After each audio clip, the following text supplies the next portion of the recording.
What's good, y'all? It is Chenoa from NYC, and today we are finally gonna get into Blood and Water Season 3. I was not prepared for this at all. There's mad spoilers ahead, so keep that in mind, and let's get into it.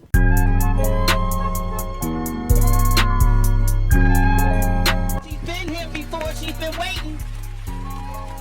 And the world is just now catching up. Whew, so where do we start? Where did we leave off? I don't know where we are. Obviously, Season 2 left us on a really big cliffhanger, way bigger than Season 1. Now, if you saw my review on Season 2, I said that Fakile flexed her acting muscle the most out of the entire cast because she was really going through it. Season 3 was all about Puleng. So at the start of Season 3, Puleng and the team still fixated on unraveling any remaining secrets. So at first, things were looking kind of good. We're seeing Fakile and Puleng's family come together. It's kind of awkward, but you can see them trying to like be a family or just be cordial. It's an unfortunate situation, but let's come together, and I actually like seeing that. Keep in mind though, Fakile's mom, like the one who raised her, she's still missing. Like, we don't know where she is. If you remember, she had gotten arrested. This actually feels like such a long time ago, but she got arrested, and like I think one of the last scenes was the mom being like kidnapped out of the jail. Like it was crazy. We also learned that Fakile's biological father is not Puleng's dad, but another man who's an artist from Puleng's mother's past. So there's that drama as well. We also meet Lunga, who is Puleng and Sia's cousin. I loved his addition to the show because I felt like he eased in the plot really well. But he also got close to Chris. We're gonna get to that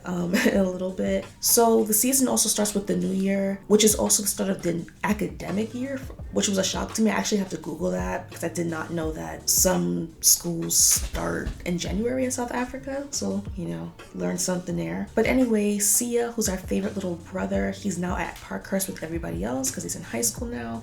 And that's exactly what I anticipated in my last video. So I was excited for him to be used as a character more. So we're going to start this off easy. Let's start with Wendy and Chris. So they're still doing their thing, kind of. Then you see Chris, he's falling a little bit more for Wendy. He's like, girl, like, I think we could really be something. And Wendy's like, oh, I gotta go to Spain for like 6 months. Which like makes sense for her character. I did not like put 2 and 2 together. So I'm like, wait, she's really not gonna be here for this season. Googled her, went to her Instagram, saw that she had a baby, and I was like, oh, that's why she couldn't be on the show. Wendy's not there, so Chris is stuck in South Africa without his boo. He also got left back, and he's in the same year as Blade and Puleng.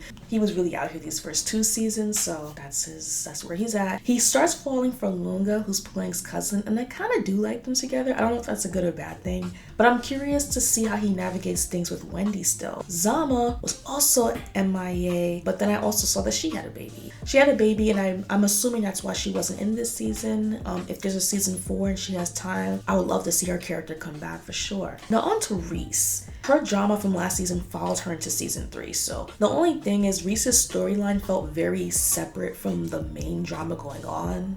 Reece, she's still on campus selling candy, if you catch my drift. The principal, who is also Wade's mom, she gave her a lot of warnings. Like, let's be honest. But in Reece's defense, like, she really did try to leave the candy selling business life behind, but she got lost in the sauce, to be honest. Like, then she got caught up in some season 1 drama, which resulted in the principal losing her job, which is a problem for 2 reasons. Side note. First of all, that's literally Wade's mom, so that's gonna impact him in some way. Hopefully not, but like probably.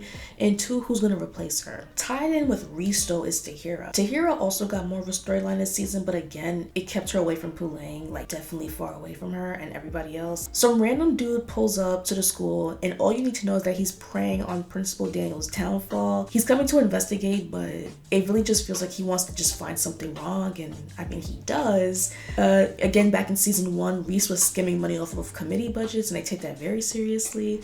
They check those numbers, things were not adding up. And of course, Tahira being the head girl, like she takes that very seriously. It's in her nature to keep it honest and do things the right way no matter what. So of course, like things were gonna get, a little bit messy. So that's kind of like how their storylines come together. I mentioned Leanne, that's Tahira's new friend who I've never seen before, but apparently she goes to the school. She kind of helps Tahira. She pushes her out of her comfort zone. She's like that little like angel on the shoulder giving you suggestions on like what you should do. So now that we got that secondary plot out of the way, let's get you into what you came here for, and that is the chaos. So obviously KB's mom comes back in the picture. From day 1, she's obviously a suspect. She just looks evil. She pulled up with a Birkin bag and evil.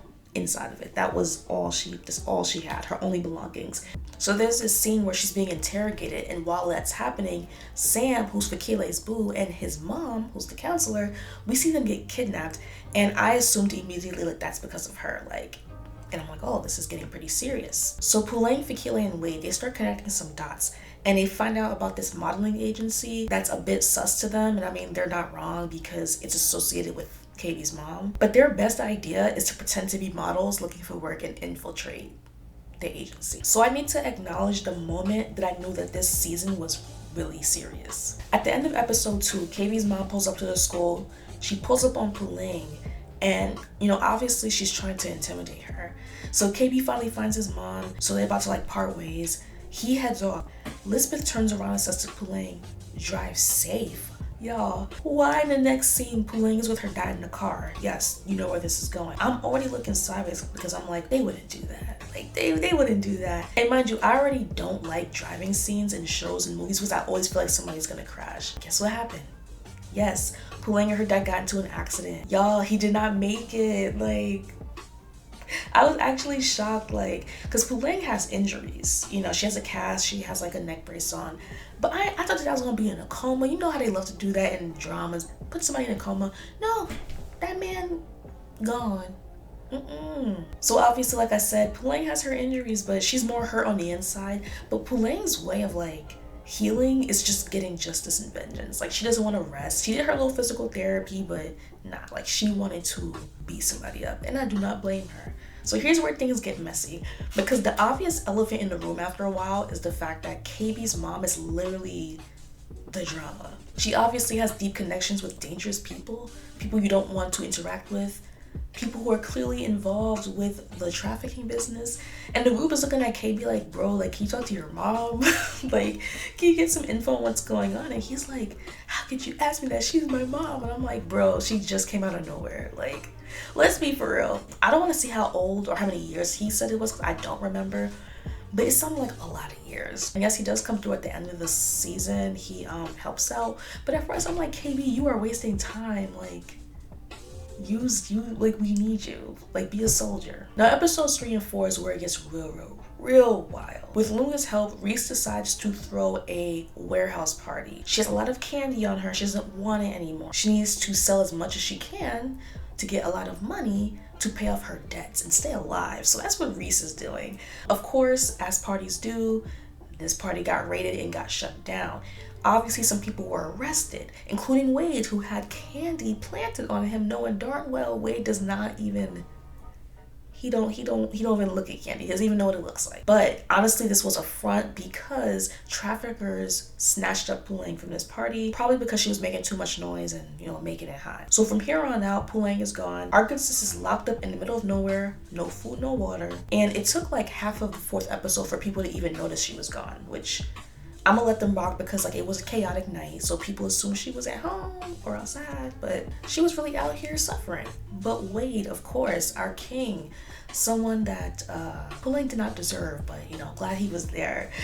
He's determined to be the hero, of course, so he tracked down Puleng to where she was before they transported her to a shipping container, which is when it got real for me. While Puleng is where she is, the school counselor finds her and they try to help her. So then I was like, oh, okay, so this is where Sam and like his mom were this entire time. And then you also realize like, okay, like the counselor really is in on this, but it's clear that she doesn't have that much authority or clout in the crime business. Like, she has like a little bit, but she can't push her luck. So I was like, dang, they gonna die up in here. I think things got real for me once I saw the other people who are gonna be trafficked along with Puleng. And I know this is gonna sound corny, but I was like, this is real. Like, even though I'm watching this as a show, I don't take it lightly, because in the back of my head, I'm knowing that there's people out here who've experienced this and are experiencing right now. By the end of episode 5, we learned that Lisbeth, KB's mom, he finds out about KB's plan to snitch and help his friends.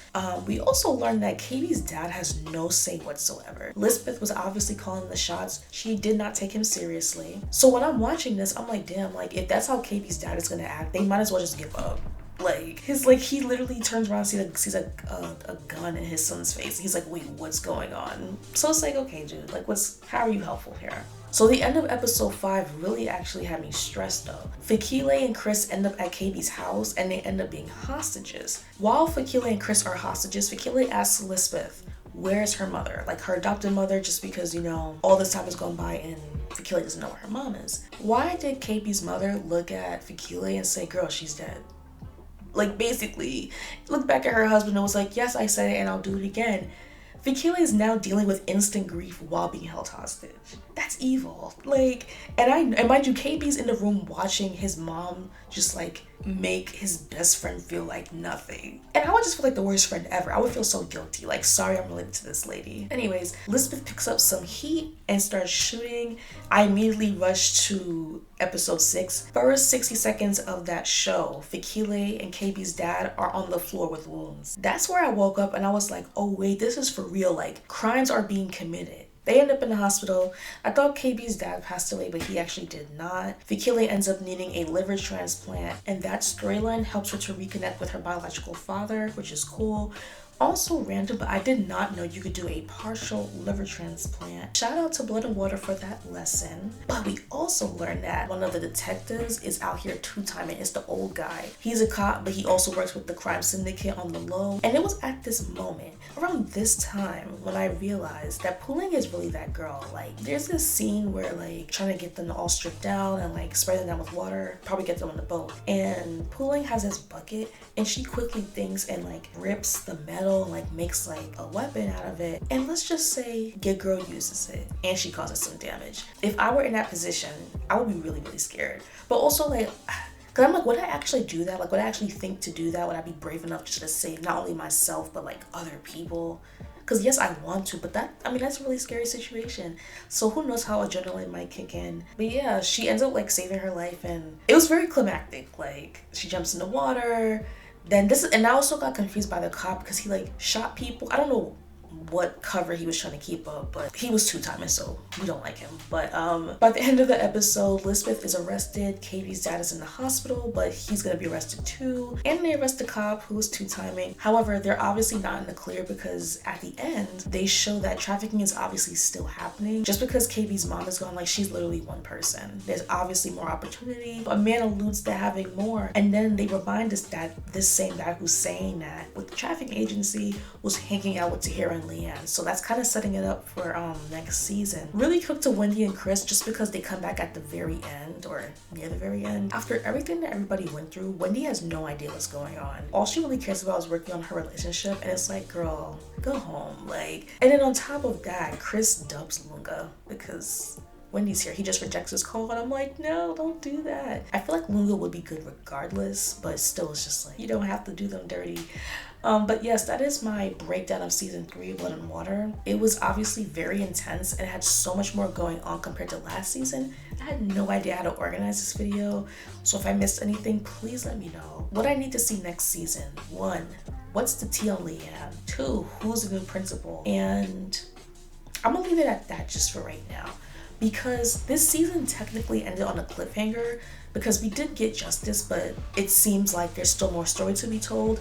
Technically, we have an ending, so that's good enough because you know Netflix loves to cancel shows these days. If you stuck with me this long, I thank you very much. Let me know what you think down below, and I'll talk to you next time.